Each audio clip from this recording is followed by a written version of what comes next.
Boa noite a todos. Que Jesus nos abençoe nesta oportunidade. Que nosso Pai maior inunde o nosso coração de sabedoria, de amor, de transparência, para que nós possamos ser dignos de falar dos seus ensinamentos, da sua mensagem, e que nós possamos calar fundo os nossos corações, que nós possamos interiorizar as mensagens de Jesus, transformando as nossas vidas e o nosso comportamento.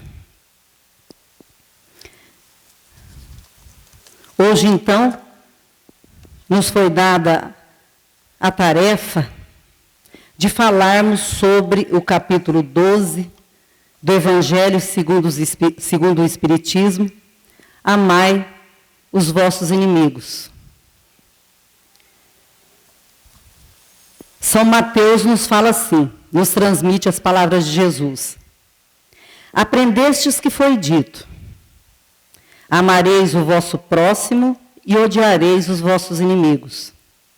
Eu, porém, vos digo, amai os vossos inimigos. Fazei o bem aos que vos odeiam e orai pelos que vos perseguem e caluniam, a fim de serdes filhos do nosso Pai que está nos céus, e que se levante o sol para os bons e para os maus, e que chova sobre os justos e os injustos. Porque, se só amardes os que vos amam, que recompensa tereis? Não procedem assim também os publicanos? Se apenas os vossos irmãos saudardes, que é o que com isso fazeis mais do que os outros? Não fazem outro tanto os pagãos? E aí São Lucas vem nos dizer, com outras palavras, a mesma mensagem. Se somente amardes os que vos amam, que mérito se vos reconhecerá, uma vez que as pessoas de má vida também amam os que as amam? Se o bem somente o fizerdes aos que vô-lo fazem, que mérito se vos reconhecerá, dado que o mesmo faz a gente de má vida? Se só emprestardes àqueles de quem possais esperar o mesmo favor, que mérito se vos reconhecerá, quando as pessoas de má vida se entreajudam dessa maneira para auferir a mesma vantagem? Pelo que vos toca, amai os vossos inimigos, fazei bem a todos e auxiliai, sem esperar coisa alguma. Então muito grande será a vossa recompensa e sereis filhos do Altíssimo, que é bom para os ingratos e até para os maus. Sede, pois, cheios de misericórdia, como cheio de misericórdia é o vosso Deus.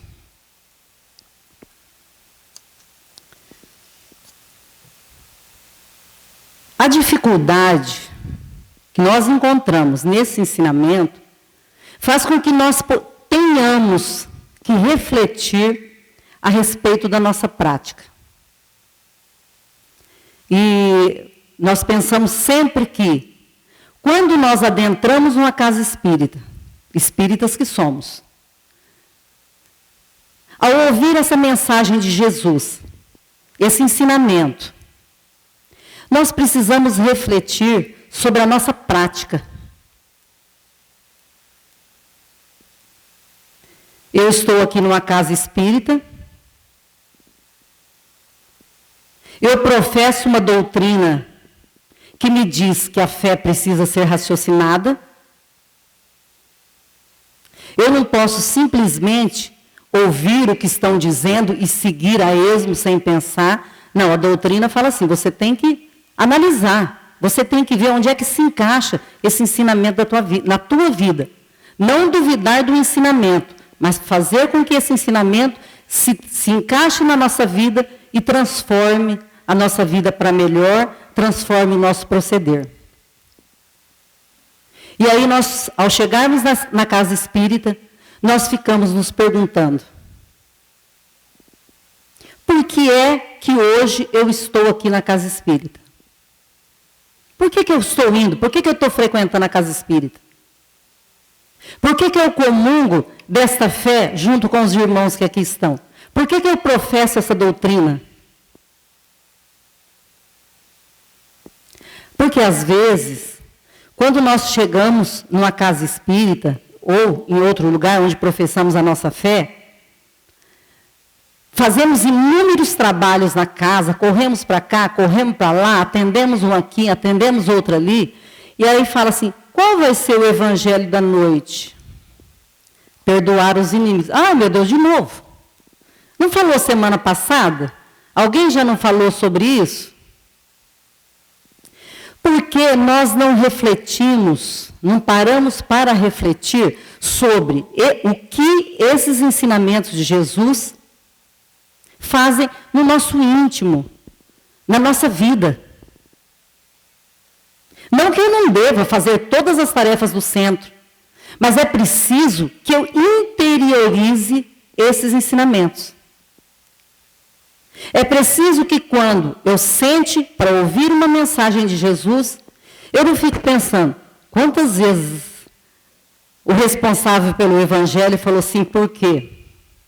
Quantas vezes será que ele vai falar né?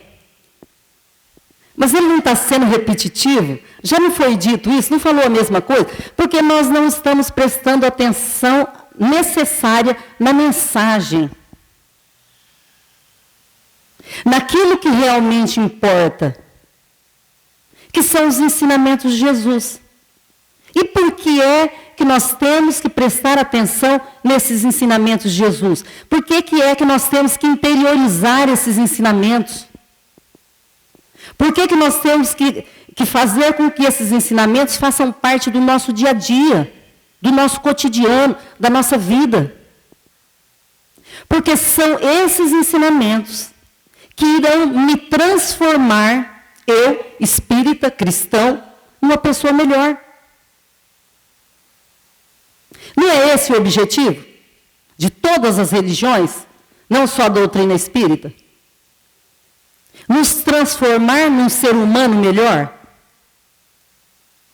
Então, eu acho necessário, importante, que toda vez que nós ouvirmos o ensinamento de Jesus, nós façamos primeiro esta reflexão. Onde é que eu vou encaixar esse ensinamento de Jesus na minha vida? Em que, como que esse ensinamento pode mudar o meu proceder, o meu caminhar, a minha vida, a minha evolução? Porque a doutrina espírita nos fala que nós estamos aqui para sermos pessoas melhores, para aproveitarmos todas as oportunidades de transformação, de evolução, de melhoria. Daí a necessidade de refletir sempre, todos os dias, sobre o que eu preciso fazer na minha vida para que eu me torne uma pessoa melhor. Todos os dias. Não é esse o objetivo? Sermos melhores? Evoluirmos, aprendermos, amarmos? Olhar o meu irmão de forma diferente? Olhar o meu inimigo da forma diferente como eu estava vendo até então? Transformar meu pensamento para melhor? Ter empatia? Compreender o estágio evolutivo do outro? Como eu posso auxiliar o outro, o meu irmão, para que ele evolua junto comigo, ou para que eu evolua junto com ele?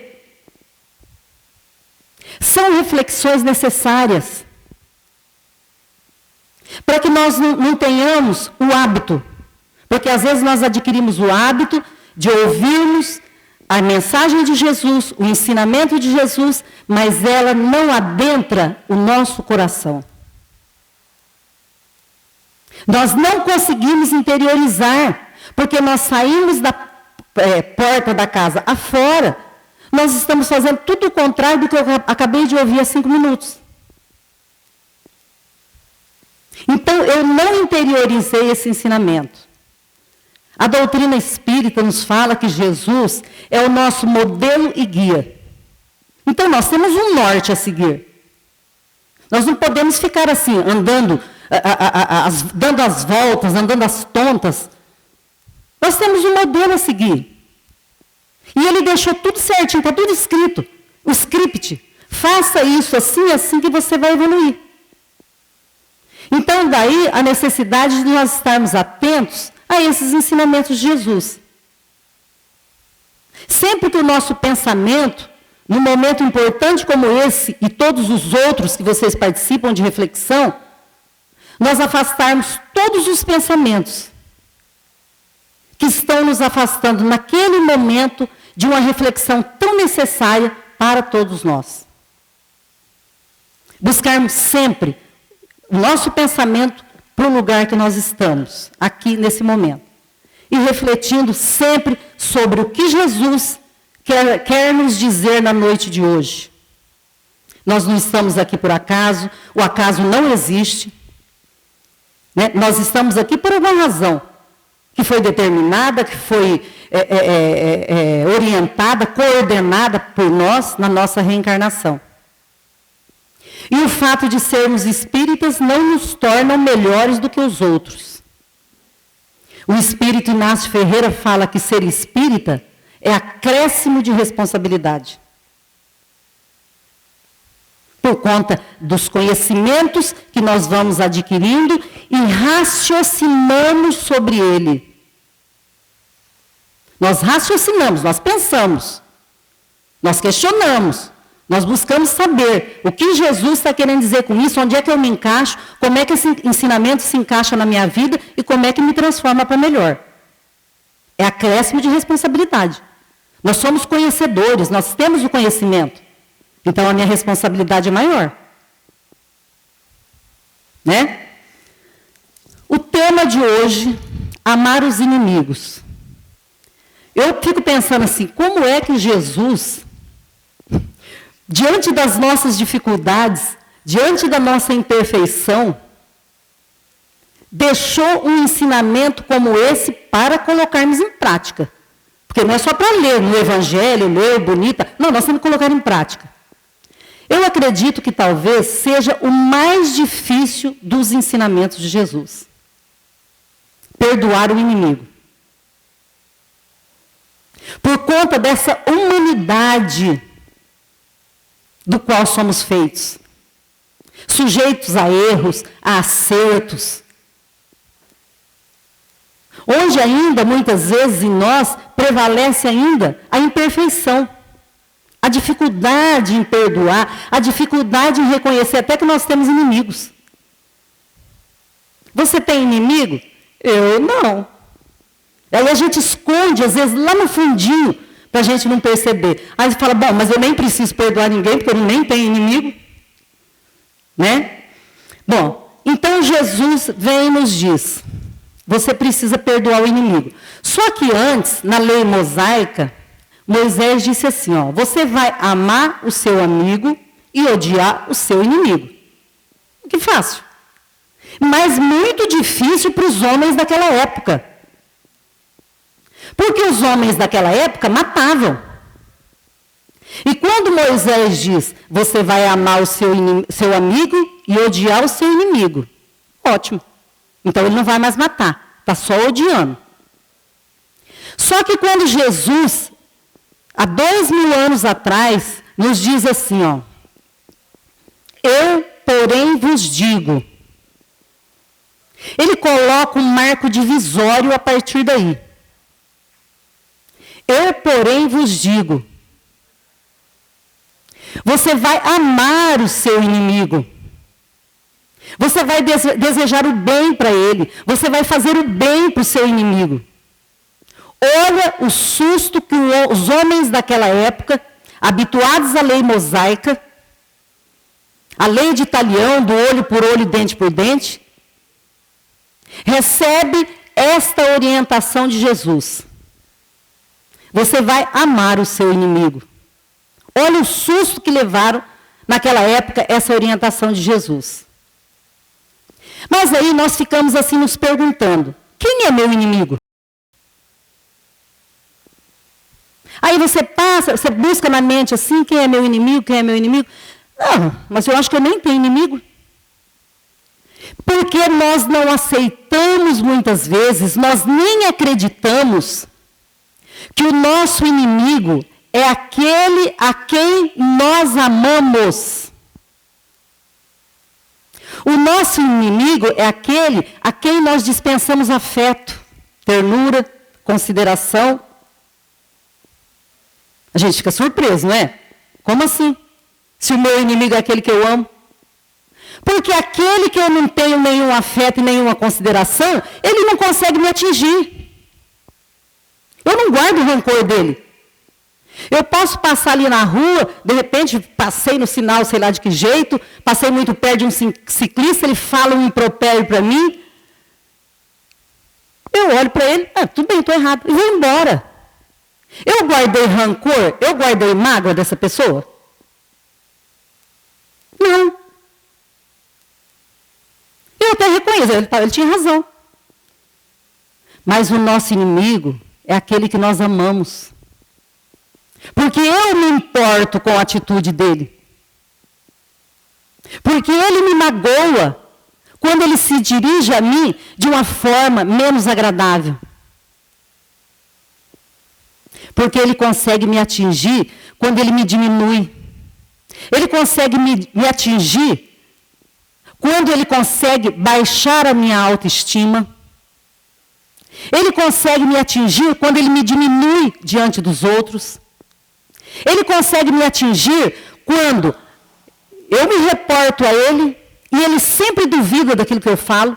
Quando ele não acredita em mim, eu me magoo. Então quem é o meu inimigo? É aquele que passa por mim pela rua? Não, eu não guardei nem raiva nem rancor dele. Mas esse que eu amo, ele consegue me atingir. E eu vou guardando esse rancor, que se transforma em raiva e em desejo de vingança. Esse é o meu inimigo, aquele que eu amo. E nós temos um outro inimigo, mais poderoso ainda do que aquele que eu amo, que convive comigo, que somos nós mesmos. Como assim? Como assim que eu sou o meu próprio inimigo? Todas as vezes que eu permito que alguém diminua minha autoestima, todas as vezes que eu permito que alguém pense que eu não sou capaz disso ou daquilo, e eu acredito depois que eu não sou mesmo, eu interiorizo tudo aquilo que as pessoas me fazem. E eu deixo de acreditar em mim. Eu não me julgo capaz de fazer determinadas coisas. E eu vou boicotando tudo que existe de bom em mim. Eu vou boicotando. Eu não sou capaz de falar lá numa casa espírita, eu não faço o evangelho lá na frente, eu não posso trabalhar, eu tenho vergonha, eu não vou, eu não sou capaz. Então, nós vamos nos tornando o nosso maior inimigo, com muito mais poder de aniquilar a nossa vontade do que aquele que eu amo. Daí, sempre a necessidade desta reflexão.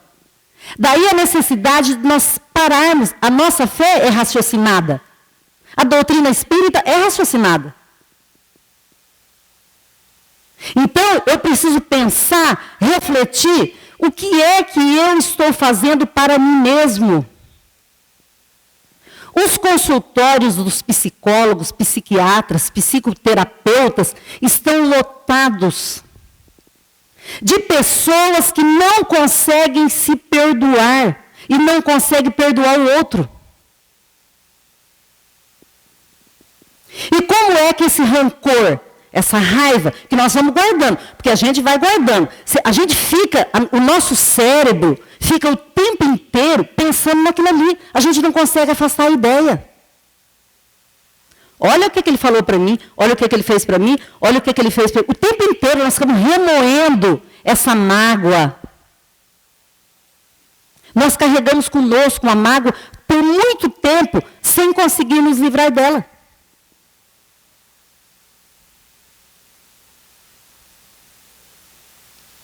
essa mágoa, ela faz com que eu fique cada vez menor aos meus próprios olhos. Eu me diminuo cada vez mais que eu fico remoendo esses pensamentos. Tem a história dos dois monges. Os dois monges iam trilhar uma determinada estrada, iam para um determinado lugar. Eles não poderiam conversar com ninguém. Um mais jovem, outro de mais idade. Chegaram na margem de um rio, eles precisavam atravessar aquela margem de um rio, e tinha uma moça na margem que pediu por socorro, pediu por auxílio, para atravessar o rio. Eles se entreolharam, não podiam conversar com ninguém. Mas o mais jovem tomou uma decisão, foi lá, colocou a moça nos ombros e atravessou com a moça e colocou lá na outra margem. O monge de mais idade ficou o caminho inteiro falando, você viu o que você fez? Você não podia ter feito aquilo. Você tocou na moça. Você conversou com a moça. Você colocou a moça nos seus ombros. Você viu o que você fez? O monge mais jovem falou assim para ele, eu ajudei a moça e deixei a moça na margem do rio. Mas você a trouxe conosco até aqui. O que nós fazemos muitas vezes? Carregamos a mágoa conosco, por onde formos, com quem conversarmos, com quem estivermos, nos tornamos amargos, rancorosos. Por conta dessa mágoa que nós trazemos no nosso coração. É possível esquecer a mágoa? Quando nós somos magoados, nós conseguimos esquecer quem nos magoou? Os neurologistas falam que não. Nós não conseguimos esquecer quem nos feriu, quem nos magoou. Porque causou dor. Ele fala que tem uma parte do nosso cérebro, os neurologistas falam que tem uma parte do nosso cérebro, onde essa mágoa, essa dor que foi provocada em nós, fica lá armazenada. E tem um neurologista, que eu não me lembro o nome dele, que ele conta a experiência dos camundongos, dos ratos. Talvez você já tenha ouvido falar, acredito que sim. Que ele fazia uma experiência com os ratos. Tocava uma sinetinha, exemplo daquela do cachorro, que nós já vimos também, né? Tocava uma sinetinha, dava comida. O rato ficava super feliz. Por fim, ele já tocava a sineta e o rato começava a salivar, porque ele sabia que vinha comida. Aí o que fez no experimento? Bom, então agora eu vou tocar a sineta e vou dar um choque nele. O rato sentiu dor. Se retraiu. Então, cada vez que tocava a sineta, ele começava a tremer, de medo. Por quê? Ele já havia experimentado a dor. Então, cada vez que tocava aquela sineta, ele se lembrava daquela sensação horrível do choque. Então, assim dizem os neurologistas, essas impressões, essas dores pelas quais passamos, ficam retidas no nosso cérebro. Nós não conseguimos esquecer. E quais as consequências, então, dessa dor em nós? Nós sabemos, espíritas que somos, que quando nós ficamos com esses pensamentos aqui no nosso cérebro, pensamento de revolta, pensamento de rancor, pensamento de ódio, que nós endereçamos, que nós dirigimos a alguém, nós vamos formando em torno de nós uma nuvem escura de miasmas, de doença, que não nos fazem bem, pesados. E nós sabemos da lei de afinidade. Quem é que se aproxima de nós, então, a partir daí?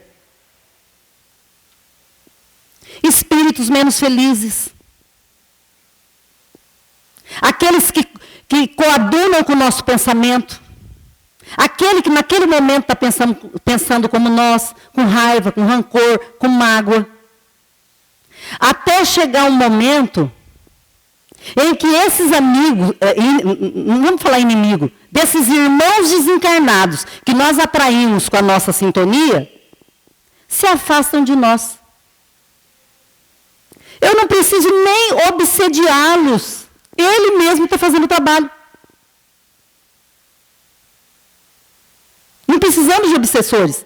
Porque nós já estamos fazendo esse trabalho de nos diminuir, de baixar nossa autoestima, de não acreditar em nós, de achar que nós não somos capazes.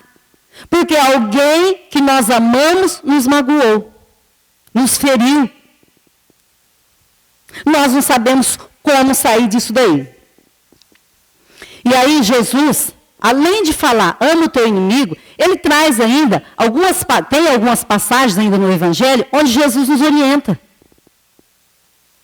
Reconcilia-te com o teu inimigo, enquanto você estiveres a caminho. Porque senão, ele vai te levar ao juiz e você vai ser preso. Nós estamos com medo da prisão? Não, não é isso. Ele quis dizer assim, ó, enquanto você está com o seu inimigo, se reconcilia com ele. Procura tirar essa mágoa, esse rancor do teu coração que te prejudica, que dificulta a sua evolução.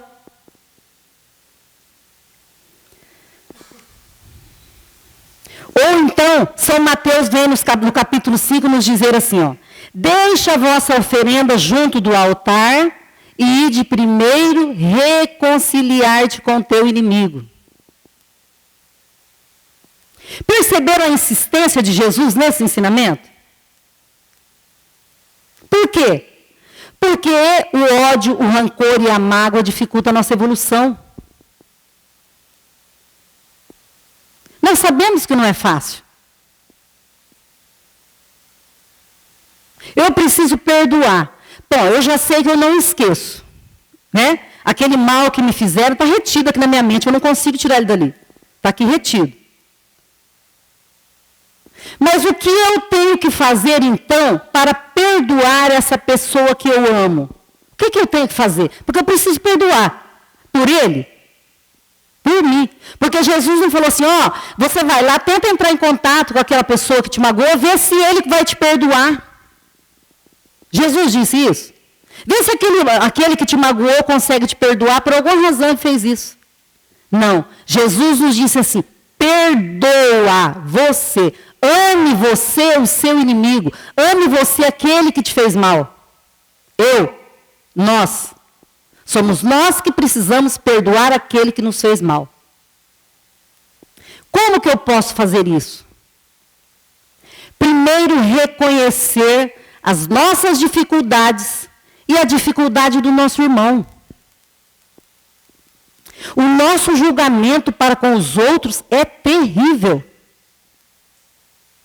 Nós não damos uma brecha, nós não damos uma colher de chá para aquele que nos ofendeu.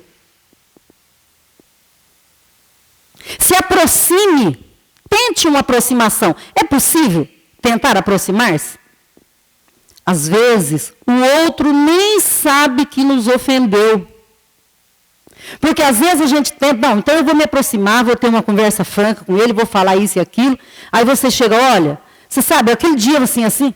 Que dia? Nossa, eu não sabia que você estava sentindo isso.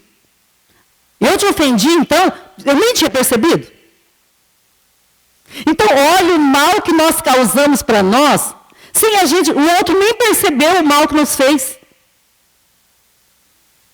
Muito bem, nós vamos tentar uma aproximação. Ele falou que nem sabia daquilo, tá, mas a mágoa está aqui. O rancor ainda está aqui no meu coração. Então, o que eu vou fazer para ele? O que é perdoar no que Jesus quis dizer? Não desejar o mal para ele. Deixar de lado toda a vontade de vingança. Porque quando nós ficamos remoendo os nossos pensamentos, a gente fala assim, eu vou dar o troco. Ele vai ver o que eu vou fazer com ele da próxima vez. Ou então a gente fala assim, eu já entreguei nas mãos de Deus. Então é Deus que vai resolver o teu problema? Ele vai se vingar no filho dele por você? Somos nós. Somos nós. Essa tarefa é nossa. Não tem como nós transmitirmos para outra pessoa. A tarefa de perdoar é nossa. Se eu não consigo me aproximar dele, porque nós temos as nossas dificuldades e as nossas imperfeições. Não é só porque nós interiorizamos o ensinamento, que nós compreendemos, nós sabemos que nós temos que fazer. Eu preciso fazer. Mas ainda eu não consigo me aproximar dele. O que eu faço então? Prece. Eu oro por ele e por mim. Eu necessito de muita prece. Senhor, ajude-me para que eu consiga perdoá-lo. Ajude-me para que eu consiga pelo menos me aproximar dele. E nós somos interesseiros. A partir do momento que a gente percebe que se a gente não perdoar, nós vamos ficar em dificuldade e nós não vamos evoluir e não vamos galgar os patamares aí da evolução, a gente corre para tentar perdoar. Aí nós nos defrontamos com as nossas dificuldades, com as nossas dores, com as nossas imperfeições, com as nossas fraquezas, que nós só conseguimos superar com prece. Prece e auxílio da espiritualidade, auxílio de Jesus, auxílio do nosso Pai. Peça que você vai ser atendido. Todos os dias, no meu evangelho, a hora que eu for me deitar, eu vou pedir para Deus conseguir tirar essa mágoa. Não esquecimento, porque eu não vou esquecer. Mas vou tirar essa mágoa do meu coração.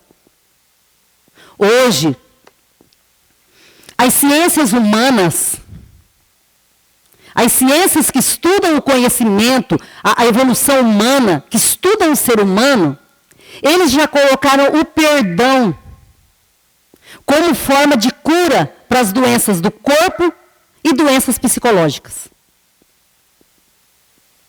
As empresas contratam psiquiatras, psicólogos, terapeutas para fazerem palestras para os seus trabalhadores, para que eles consigam vencer a animosidade, muitas vezes gratuita, que nós temos para com o nosso irmão, para com o outro.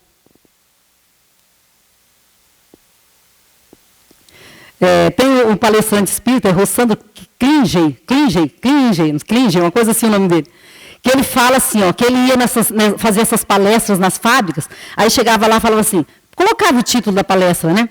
Para que, hoje nós vamos falar de perdão, vamos falar de empatia.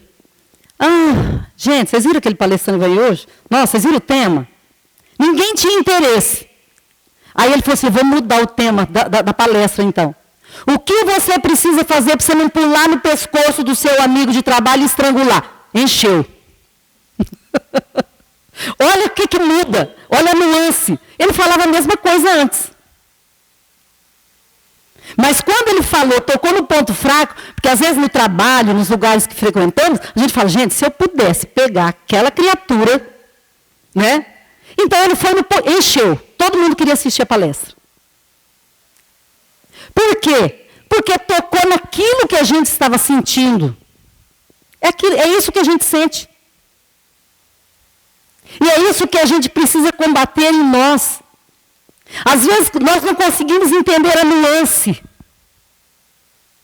Porque aquele que nos fere, ele não vem muitas vezes ostensivamente. Aquele muitas vezes que nos fere, chega devagar. Sugere. E nós captamos. Tudo isso. Bom, mas eu vou ter com o meu inimigo, esse eu já perdoei, eu já vi que eu não vou esquecer a dor, eu já entendi que perdoar é não desejar o mal para ele, é não fazer o mal, é orar por ele. Eu já entendi tudo isso aí. Isso já está claro. Mas qual é o comportamento que eu vou ter agora com esse inimigo? Às vezes é alguém que mora comigo na mesma casa. Às vezes é alguém que frequenta o centro, porque nós não estamos isentos disso aqui. Quem falou que estamos? Às vezes é alguém, um colega de trabalho.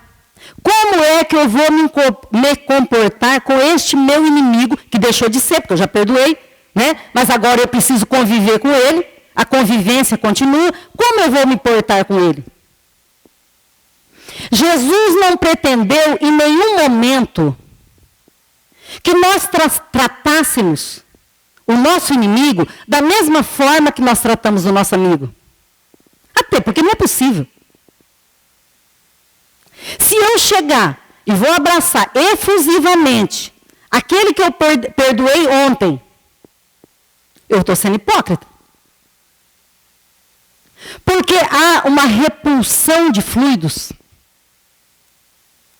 O fluido daquele que foi meu inimigo até ontem, que eu já perdoei, mas os nossos fluidos se repelem, é a lei da física. Eu não posso depositar nesta criatura a confiança que eu deposito no meu amigo.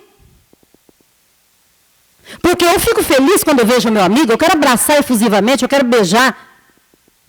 Aí quando é o meu inimigo, eu me retenho, eu dou um passo atrás. É natural.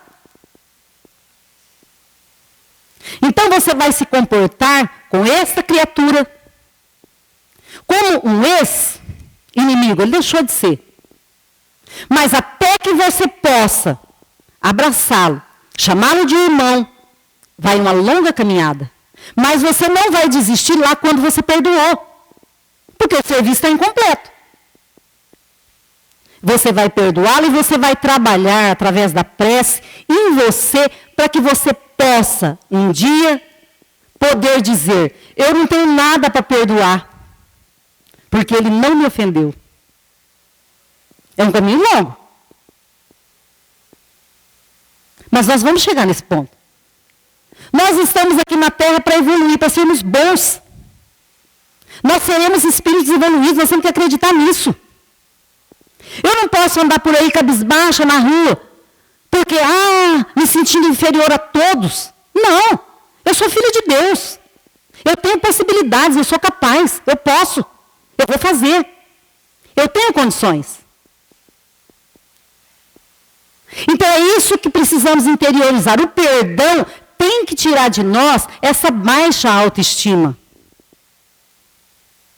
E sempre frisando, é fácil?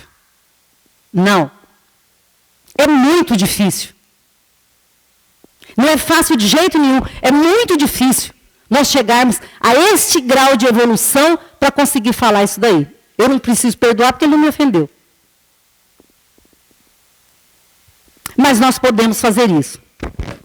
E aí, Jesus ainda fala assim, porque Jesus é tão bonzinho para a gente, que se nós formos avaliar o quanto Jesus é bom para nós, porque ele sabia da nossa dificuldade, da nossa incapacidade de perdoar. Aí o que fez Jesus? Ele veio e falou assim, eu sei que você vai ter dificuldade, mas ele vem em seguida e enche a nossa bola. Vós sois o sal da terra, vós sois a luz do mundo. O que é isso? O sal é o que dá o tempero, é o que dá o sabor no alimento. Vós sois a luz do mundo. A Humberta, né? A moça da coordenação agora, o que foi que ela disse? O mundo está passando por uma série de dificuldades. Quem é que vai transformar este mundo, este planeta escola, para melhor? Quem é que vai? Vai vir alguém? Não sei, de algum lugar para fazer isso? Somos nós. Essa tarefa é nossa. Transformar este mundo que nós vivemos aqui, mundo de provas e expiações, planeta escola, num mundo melhor. De que forma? Brilhe a vossa luz. Vocês já imaginaram nossa luz brilhando? De toda a humanidade brilhando neste planeta escola? O que nós vamos vencer? A sombra? A fome? A miséria? A maldade? Se cada um de nós deixarmos brilhar a nossa luz, porque ela está aqui em volta. Ela está coberta, essa luz. Jesus falou, brilha a vossa luz. Mas nós teimamos em deixar que um véu cubra essa luz que nós trazemos em nós. Nós nascemos com ela, somos filhos de Deus. Vós sois deuses. Olha só. Então lá atrás ele falou, é difícil, não é fácil? Não, amar o inimigo é difícil. Mas vós sois deuses. Vocês são capazes, vocês conseguem. Então, enche a nossa bola. Eu quero rapidamente contar uma historinha para vocês desse rancor e o que essa mágoa pode atrasar a nossa evolução e o nosso desenvolvimento. Os consultórios dos psicólogos estão cheios de pais que têm problemas com os filhos, de filhos com os pais, que não conseguem se perdoar, de mãe que fica a vida inteira se arrastando naquela mágoa de quando era criança. Você é burro, você não é capaz, você não vai fazer, você não consegue. E nós trazemos tudo isso no decorrer da nossa vida, sem conseguirmos nos livrar de tudo isso. Então, certa feita, um orientador da casa espírita escutou a seguinte história. Havia uma jovem de 16 anos e um rapaz de 22 anos. Foram apresentados numa festinha qualquer lá, se olharam e se apaixonaram. Namoraram, a moça engravidou e ele a abandonou. E ela ficou sozinha, com essa criança para criar. Ele se tornou depois, ou às vezes já ela não havia percebido, mulherengo, ficava com uma mulher hoje, outra amanhã e tal, tal. Ela achou um companheiro que aceitou dividir com ela a criação daquele filho. E ela, então, se casou com esse outro jovem. O filho, depois de 1 ano e 7 meses, 2 anos, a criança faleceu. E ela não conseguiu amar o companheiro, que era uma pessoa boa, que provavelmente a amava, mas ela não conseguiu amar. Por quê? Porque o coração dela estava preso naquele jovem de 22 anos, que era o pai do seu filho. Ela viveu com nesse novo casamento, nesse novo relacionamento, por 40 anos. E talvez esse companheiro tenha percebido que ela não conseguia amá-lo como ele achava que merecia, e também se tornou infiel e tal.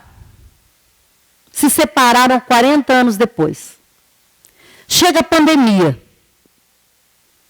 Pessoas morrendo todos os dias, uma quantidade enorme de pessoas morrendo todos os dias. Ela pensou, e se eu desencarnar amanhã? Eu não terei dito para ele tudo o que eu queria dizer. Porque nesses 40 anos, ele a procurou. O pai do seu filho. Ele a procurou. Ela não quis saber, ela não deu ouvidos. Mas quando chegou a pandemia, que às vezes é esse mal, que às vezes nos transforma para melhor, que dá um chacoalhão na gente, faz a gente pensar, aí ela falou assim, mas e se ele morrer amanhã? Eu não terei dito para ele o que eu quero dizer, o que eu gostaria de ter dito. O que ela fez? A aproximação que foi negada por 45 anos. Ela ligou para ele, se encontraram. Ele pediu perdão, disse para ela que durante esses 45 anos ele não tinha sido feliz, apesar da quantidade enorme de mulheres que ele teve. Por que ele trocava? Porque ele buscava aquela que ele perdeu, a mãe de seu filho. E ele não conseguia ser feliz. Ela ficou num relacionamento que também não conseguiu fazer feliz o seu companheiro. Ninguém faz ninguém feliz, mas ele ficou infeliz ao lado dela, ela não conseguiu amá-lo. E ao se encontrarem, tirou um peso enorme das costas, segundo o relato da moça. E ele disse para ela, você sabe que hoje eu tenho uma companheira. E ela ficou aguardando o que ele ia dizer, mas eu não posso abandoná-la. Porque se ele tivesse dito, eu tenho uma companheira, mas eu quero que você fique comigo agora, ela ia pensar, segundo ela, não mudou nada, ele continua o mesmo. Mas a lição foi aprendida pelos dois. Porque mesmo reencontrando aquele que ele dizia ter sido o seu primeiro amor, e disse para ela com todas as palavras, você é a mulher da minha vida. Eu tenho consciência de tudo aquilo que eu perdi. Mas eu tenho uma companheira. Deram-se as mãos, fizeram a prece pelos filhos, pelo filho, que tiveram juntos, e cada um seguiu a sua vida. Se 30 anos, sei lá, atrás, 35 anos, 40 anos, tivessem conversado, será que não teriam tido oportunidade de serem felizes nos seus relacionamentos? Se não no relacionamento, não, mas consigo mesmo. Sem carregar essa mágoa e esse rancor que foi carregado por 45 anos, é uma vida. Na Bíblia fala que nós temos cerca de 70 anos de vida, né? 45 anos é quase uma vida inteira de mágoa e de rancor, desnecessários. Não tentaram aproximação. Ele até tentou, ela não aceitou. E aí veio a pandemia para fazê-la refletir. Saíram leves. Cada um dando continuidade às suas vidas. Então isso é o que nós precisamos fazer. Não esperar 45 anos para a gente buscar aquele que a gente acredita que seja o nosso inimigo. Aquele que a gente ama, mas que nos magoa, que nos fere, que nos diminui. Olha, vamos ter uma conversa sincera. Eu preciso falar com você. Eu não estou feliz. Você está me magoando, você me diminui. Não é tarefa fácil. Mas é possível, Jesus acreditou que nós pudéssemos. E eu gostaria de encerrar hoje a nossa fala com a oração. Ela foi encontrada nos pertences de um judeu no campo de concentração de Auschwitz, Segunda Guerra Mundial. A oração diz o seguinte: Senhor, quando vieres na tua glória, não te lembres somente dos homens de boa vontade. Lembra-te também dos homens de má vontade. E no dia do julgamento, não te lembre apenas das crueldades e violências que eles praticaram. Lembra-se também dos frutos que produzimos por causa daquilo que eles nos fizeram. Lembra-te da paciência, da coragem, da confraternidade, da humildade, da grandeza de alma e da fidelidade que os nossos carrascos acabaram por despertar em cada um de nós. Permite então, Senhor, que os frutos em nós, despertados, possam servir também para salvar estes homens. Olha a beleza desta prece. Quando nós conseguirmos elaborar uma prece dessa forma, teremos seguido então, aprendido aquilo que Jesus nos ensinou. Que Deus nos abençoe, que nós possamos retornar aos nossos lares com o coração repleto de amor e paz, que só vem do nosso Salvador Jesus Cristo. Muito obrigada.